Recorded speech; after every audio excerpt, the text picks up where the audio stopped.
And, in my view, Rita, there is a price to be paid. There always has been historically for starting wars again and again against your neighbors and then losing them. Hamas lost this war. It's in the final processes of losing it.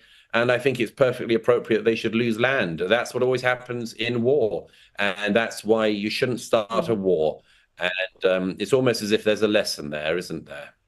And as for the plans to relocate the Gazans, Donald Trump has floated the idea of Egypt or Jordan taking in people from Gaza. But you have another idea, Douglas. You wrote in the New York Post that perhaps countries like Ireland and Canada and Pakistan and those who seem to say they care so much about the Palestinians, maybe they should step forward. Oh, yeah. I mean, it's perfectly obvious that Jordan and Egypt should take in large numbers of the population from Gaza. Partly because, in Egypt's case, it has a historic responsibility over Gaza, a historic responsibility that it has ignored in recent decades. But they used to own and run the Gaza, and they should be really good at looking after much of the population of the benighted Strip.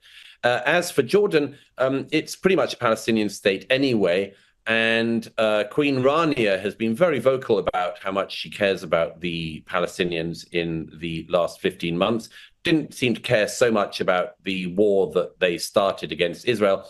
But I think Queen Rania now has a fantastic opportunity. She has many, many palaces, Queen Rania of Jordan. And this is a great opportunity to relocate those benighted Gazans to some of her palaces. As for Ireland, Pakistan, Canada, and other countries, yes, if they care so much about the Palestinian people who keep on starting wars that they lose, then I think it's a great opportunity to take some of these people in very large numbers.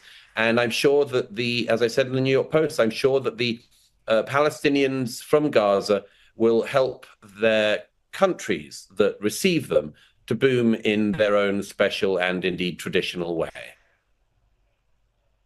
I just wish you wouldn't give this sort of advice, because our government here in Australia is silly enough to actually take it. We are one of the very few places, perhaps the only place in the world, that's taken thousands in from an area where you would have to suggest they cannot be vetted properly. You don't know if these people are sympathetic to Hamas or not.